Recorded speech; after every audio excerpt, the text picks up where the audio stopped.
Superstar प्यारे बड़े पवन सिंह भैया जी का पावर स्टार पवन सिंह का बर्थडे इस बार वाकई में ऐतिहासिक रहा।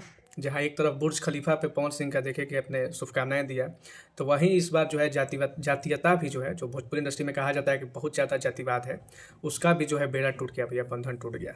मतलब हाँ, अहिरान स्टार टुनटुन यादव जो कि सिर्फ अपने कास्ट को मतलब हमेशा प्रेजेंट करते हैं, पहली बार पावर स्टार पवन सिंह के बर्थडे पे आप लोग एक वीडियो चल रहा होगा स्क्रीन पर, जिसमें देख सकते हैं कि टुनटुन यादव जो है पावर स्टार पवन सिंह को बधाई देते हुए दिखाई दिए, वो भी पूरे मूड के साथ, मतलब फुल मतलब एक अदब के साथ, रेस्पेक्ट के साथ प्यारे पावर स्टार पवन भैया को जन्मदिन की हार्दिक शुभकामनाएं, कुछ इस तरह का शुभकामनाएं देते हुए टुनटुन यादव दिखाई दिए। इससे पहले पिछली साल जो है खेसारी लाल यादव भी जो है पवन सिंह को शुभकामनाएं दिए थे। इस बार तो नहीं आया पोस्ट उनके तरफ से। टुनटुन यादव ने बाकायदा अपने इंस्टाग्राम पर एक वीडियो शेयर करते हुए भोजपुरी के पावर स्टार पवन सिंह को शुभकामनाएं दिया जन्मदिवस का, और एक प्रोफेशनली तरीका से उन्होंने जो है पवन सिंह को शुभकामनाएं दिया। उसके बाद जब मैंने कमेंट सेक्शन देखा, उसमें तो बहुत सारे लोग इस बात से टुनटुन यादव से नाराज़ भी हो गए थे। जो फैंस हैं टुनटुन यादव के, वो कुछ फैंस नाराज़ भी हो गए थे कि भाई हम तुमको अनफॉलो कर रहे हैं, तुमने सही नहीं किया, तो गलत किया, तो झुक गए, तो ये हो गया दिस दैट।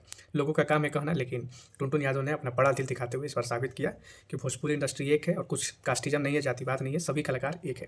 तो ये वीडियो वाकई में बहुत अच्छा लगा और बहुत ज़्यादा उस पर व्यूज़ भी आया, लोगों ने खूब भर भर के उस वीडियो को शेयर किया है भाई। और हम भी यही चाहेंगे कि भोजपुरी इंडस्ट्री से जातीयता खत्म हो, जातिवाद खत्म हो, सभी कलाकार मिलजुल कर रहे हैं और भोजपुरी इंडस्ट्री को, भोजपुरी को आगे बढ़ाएं, भोजपुरी का नाम करें। ये हमारी भी आशा है, उम्मीद है। बाकी वीडियो अच्छा लगा हो तो इस वीडियो को जम के लाइक कीजिए और एक शेयर जरूर कीजिएगा, ताकि अधिक से अधिक लोगों तक हमारा ये वीडियो पहुंचे।